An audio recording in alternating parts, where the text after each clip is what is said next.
Hello everyone, આજે આપણે ફરીથી મળ્યા છે આપણા સેકન્ડ એપિસોડમાં, that is for the uplifting of the society. અને મારી સાથે આજે જે ગેસ્ટ છે એ મારા સ્ટુડન્ટ પણ છે અને એક સક્સેસફુલ ટીચર પણ છે. તો આપણે એમની લાઈફમાંથી જાણવાનું છે કે ટીચિંગ ફિલ્ડમાં શું અપ્સ એન્ડ ડાઉન આવે છે, કેટલી મજા આવે છે અને કઈ કઈ ચેલેન્જીસ આપણે ફેસ કરવી પડે છે. તો એમની લાઈફ એમના પાસેથી જ જાણીએ છે. મારી સાથે જ આજે હેમાંગી મોરી. કેમ છો હેમાંગી? હવે મને થોડું તમારા વિશે જણાવો. મારું નામ છે મોરી હેમાંગી. હું ડિવાઇન પબ્લિક સ્કૂલમાં એઝ અ ટીચર વર્ક કરું છું. મારા સબ્જેક્ટ છે ઇંગ્લિશ અને ગ્રામર. સ્ટાન્ડર્ડ છે 3rd 4th અને 5th. Okay, great. સો ઇંગ્લિશના ફેકલ્ટી આપણી સાથે છે, તો મને બહુ પ્રાઉડ ફીલ થાય કે આપણે ક્લાસીસ કરીને પછી તમે એઝ અ ટીચર વર્ક કરો છો. હવે મારે એ જાણવું છે કે આપણે જ્યારે સ્કૂલમાં એન્ટર થાય અને સ્પેસિફિકલી 3rd 4th 5thના બચ્ચાઓને તમે ભણાવો છો, તો તમે કઈ રીતના ડે સ્ટાર્ટ કરો છો અથવા કઈ રીતના તમારું જે મોર્નિંગ છે એ હોય છે, અને સાથે સાથે એક મેમરી પણ જણાવો. ઓકે, મારી મોર્નિંગ સ્ટાર્ટ થાય છે તમારી જ બુકથી. એના ઘણા બધા થોટ્સ છે જે મને ઇફેક્ટ કરે છે અને હું મારી લાઈફમાં એપ્લાય બી કરું છું. અને સવારનો એક જ મારો મોટિવ હોય છે કે આખા દિવસમાં જે કાંઈ બી કામ કરું એનું 100% આપું અને છોકરાઓને કંઈક ને કંઈક નવું શીખવવાની જે મજા આવે છે. ઓકે, અને એક આપણે મેમરી કહીએ કે છોકરાઓ સાથે યાદગાર પળ, તો કઈ પળ હશે તમારી? એમ કહીએ ને તો ચાલે કે હર રોજ એક યાદગાર થઈ જાય, કારણ કે છોકરાઓ રોજ એક ફૂલ આપે છે, જે નાના મોટા ગિફ્ટ્સ હોય છે, એની સ્માઇલ હોય છે, યસ, જેના ફેસ ઉપર આવીને ચમકે છે, એ બહુ ઇફેક્ટ કરે છે. હર રોજની મેમરી થઈ જાય. ગ્રેટ. હવે જેવું હેમાંગીએ કીધું કે સ્ટુડન્ટ્સની સ્માઇલ જોઈને દિવસ શરૂ થાય છે, તો આ પોઝિટિવિટી તો જે ટીચિંગ લાઇનમાં છે ને એ જ સમજી શકે. પેલી કોર્પોરેટ લાઈફ હોય એમાં કેવું પ્રેશર ફીલ થાય, તો ટીચિંગ લાઇનમાં એવું નથી થતું. તમે લાઈવ બચ્ચાઓ સાથે ડીલ કરો છો. અને જે બુકની વાત કરે છે હેમાંગી, એ છે મેક યોર લાઈફ રિડિક્યુલસલી અમેઝિંગ, જે અમેઝોન અને ફ્લિપકાર્ટમાં બી અવેલેબલ છે. એ લાઈફ લેસન્સની આખી બુક છે. તો આઈ એમ સો હેપી હેમાંગી કે તું એ બુકને હજી યાદ રાખીને એમાંથી કંઈક ને કંઈક શીખે છે.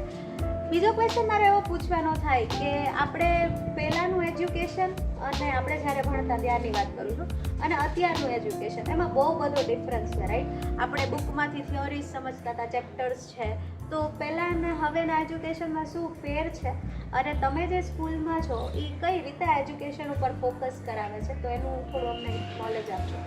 ઓકે, આપણે જ્યારે ભણતા ત્યારે બુક્સ પૂરતું જ નોલેજ હતું કે બુક્સમાં જે કાંઈ હોય એ જ આપણે ભણેલા. પણ હવેના જે છોકરાઓ છે એમને રોજ કંઈક ને કંઈક નવું શીખવાની, જાણવાની એમને ઉત્સુકતા હોય છે.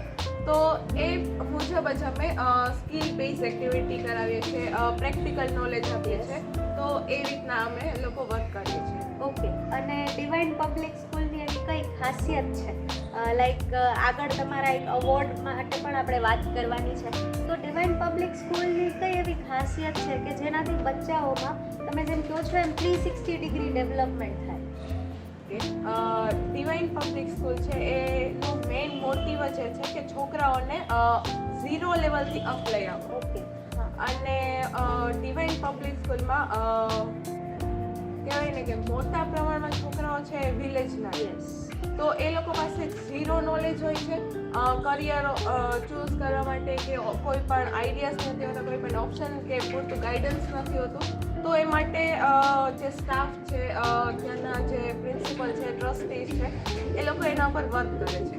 Okay, great. બહુ સારું કહેવાય કે આવી રીતે પર્સનલી ધ્યાન દેવામાં આવે. અને અમુક એવા બી પેરેન્ટ્સ છે કે જેને પોતાના છોકરા ઉપર શું કહેવાય વિશ્વાસ નથી હોતો કે અમારા છોકરાઓ પાસ થશે કે અહીંયાથી આગળ આવશે.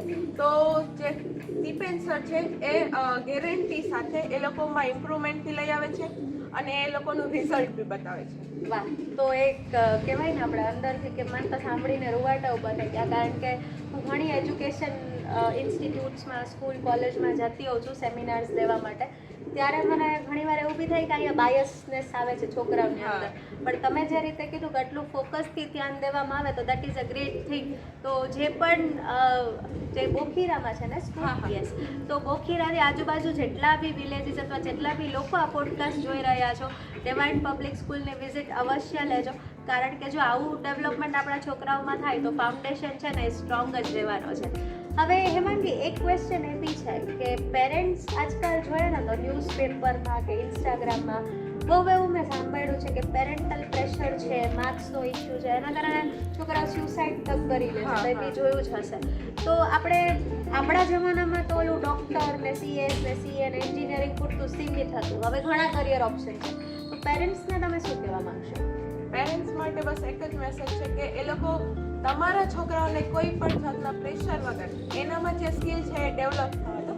એને જે ગમે છે એ ફિલ્ડમાં એમને આગળ વધવું. ઓકે.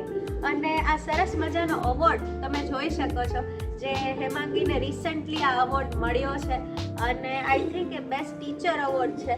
તો હેમાંગી એટલી શું મહેનત કરી કે એવું શું તમારું વર્ક હતું જે હાઇલાઇટ થયું કે તમને અવોર્ડ આપવામાં આવ્યો અને શું ફંક્શન હતું ને કે એના હાથે આપ્યો છે? પ્લસ આ અવોર્ડ સુધી પહોંચવા માટે તમે ક્રેડિટ કોને આપશો? કારણ કે ઓલું કહેવાય ને કે સક્સેસ સુધી પહોંચવા માટે લોકો ઘણા બધા આપણે પુશ કરતા હોય, તો એ મારે તમારે આ અવોર્ડ વિશે જાણવું છે. તો આ એવોર્ડ મને એન્યુઅલ ફંક્શનમાં મળેલો છે. મારા માટે પણ આ સરપ્રાઈઝ હતું કે આ એવોર્ડ મને મળવાનો છે. સ્ટેજ ઉપર એનાઉન્સ થયું મારું નામ તો હું ખુદ શોક થઈ ગઈ હતી અને આ મારા કામના લીધે મને મળેલું છે. Okay.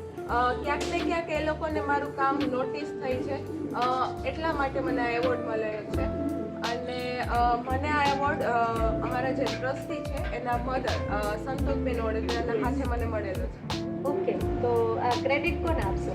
Credit first of all Rishika ma'am, મારા પેરેન્ટ્સ દીપેન સર અને નિશા મેમ, કારણ કે આ બધાના સપોર્ટ વગર હું કંઈ કરી જ નથી શકતી. આ લોકોએ મને સ્ટેજ આપ્યું, મોકો આપ્યો એટલે હું આ લેવલે પહોંચી છું. તો thank you so much. Okay. So Dipen sir અને નિશા મેડમ, હેમાંગી પાસેથી વાતો સાંભળીને મને બી એવું થાય કે હું ક્યારેક તમારી સ્કૂલની વિઝિટ લઉં અને મને બહુ જાણવું ગમે જ્યારે કોઈ એજ્યુકેશનના ફિલ્ડમાં પોતાનું 110% આપતા હોય અને સ્ટુડન્ટ્સના ડેવલપમેન્ટ માટે વર્ક કરતા હોય. હેમાંગી, આ વાતચીતથી મને એવું બી ક્યાંક લાગે છે કે આપણી જે એક ફરજ છે, કારણ કે આપણે જ્યારે એવું કહીએ ઇન્ડિયામાં લિટરસી લેવલ ઓછું છે, તો ક્યાંક આપણે લોકો બી જવાબદાર છે કે આપણે પ્રોપર એજ્યુકેશન પ્રોવાઈડ નથી કરતા. તો આપણે સાથે મળીને, તું સ્કૂલમાં ભણાવે છે, હું કોલેજમાં એઝ અ ફેકલ્ટી વર્ક કરું છું, તો આપણે બધા સાથે મળીને એક પ્રોમિસ બી આપીએ કે આપણા દેશના જેટલા બી વિલેજીસના લોકો છે એને ગ્રોથ ક્યાંય પણ નથી આપણા થકી એનો થતો હોય તો આપણે એમાં આપણું યોગદાન પાઠવશું. અને સાથે સાથે હેમાંગી એક મોટું કોંગ્રેચ્યુલેશન્સ, કારણ કે એક તો અવોર્ડ મળ્યો છે અને મને આજે બહુ ગર્વ ફીલ થાય છે કે એક સ્પોકન ઇંગ્લિશના ક્લાસથી આપણે બે મળ્યા હતા અને હવે તું જે એક ઇંગ્લિશની પ્રોફેસર છે તો that is a proud moment for your mentor M. અને મારા દિલથી તને એક બ્લેસિંગ્સ છે કે હરેક વખત કોક ને કોક તારી પાસે બી શીખીને જાય અને પોતાનો જે એઇમ છે ત્યાં સુધી પહોંચી જાય. હવે બીજું કે લાસ્ટ આપણા જે ઓડિયન્સ છે એ નાનેથી મોટા બધા જ સાથે છે, તો એક મેસેજ મારા વ્યુઅર્સ માટે શું હશે? ઓકે, તો મેસેજ માટે છે કે આપણે સોશિયલ મીડિયાથી થોડુંક દૂર રહીને એજ્યુકેશન ઉપર ખાસ ફોકસ કરીએ. બિકોઝ એજ્યુકેશન છે કરિયર સેટ કરવા માટે બહુ ઇમ્પોર્ટન્ટ છે. તો થોડુંક સોશિયલ મીડિયાથી દૂર રહીએ અને આપણે અવેર જ છે સોશિયલ મીડિયાથી, ફેસબુક, ઇન્સ્ટાગ્રામથી રીલ્સ જોવાથી કાંઈ જ ફાયદો નથી. તો કંઈક નવા કોર્સ ચૂઝ કરો, થોડુંક નવું નોલેજ લઈ આવો, થોડુંક નવું શીખતા રહો. તો બસ એ જ મેસેજ છે મારો. Thank you so much. અને હેમાંગી, એક કંઈક વસ્તુ એક યાદ આવે છે કે જ્યારે તમે સ્ટુડન્ટ હોય ને ત્યારે તો રિયલાઇઝ ન થાય કે નોલેજની વેલ્યુ શું છે. તો તમે ટીચર બન્યા પછી શું તમારે અપગ્રેડેશન કઈ રીતે કરો? વાંચવું પડે, તૈયારી કરવી પડે? નવું શીખવું પડે, કારણ કે આપણે જે રીતે ભણ્યા એ રીતે ભણાવવું અત્યારે ડિફિકલ્ટ થઈ જાય છે અને અત્યારે નવું શીખવવું છે તો આપણે કંઈક ને કંઈક શીખતા રહેવું જોઈએ. સ્ટુડન્ટ લાઈફમાં ઘણા એવોર્ડ મળ્યા, સર્ટિફિકેટ મળ્યા, પણ જે એ નોલેજથી અને આપણી નવી સ્કિલથી જે એવોર્ડ મળે છે ને એ ખુશી કંઈક અલગ જ છે.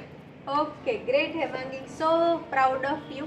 અને હેમાંગી સાથે વાત કરીને એક કન્ક્લુઝન ઉપર આપણે એ આવ્યા છે કે બહુ બધી વસ્તુઓ ઉપર એક ટીચિંગ ફેકલ્ટી જે હોય, ટીચિંગમાં જતા હોય આગળ, એમને મહેનત કરવી પડે છે, એમને પોતા પણ કહેવાય ને એનું લર્નિંગ છે એ કન્ટિન્યુઅસ રાખવું પડે છે. કારણ કે આપણે અપડેટેડ ના રહીએ તો આઉટગ્રેડ હા. તો થયા જ જવાના છે એમ. તો યસ હેમાંગી, પાછા જલ્દી જ મળીએ છે. All the very best for your Thank you. Future. અને આપણે ફરી નવા ગેસ્ટ સાથે આવવાના છે અને ખાસ તમે કહેવાય ને ભણતરની સાથે ગણતરને પણ ઇમ્પોર્ટન્સ આપજો અને please like share and subscribe my channel, કારણ કે આપણે હજી ગેસ્ટને મળવાનું છે. તમે ક્યાંય સ્ટક હશો તો ઘણું બધું તમારા પ્રોબ્લેમ આપણે જોઈને જ સોલ્વ થઈ જશે અને ત્યાં સુધી તમારું ધ્યાન રાખજો.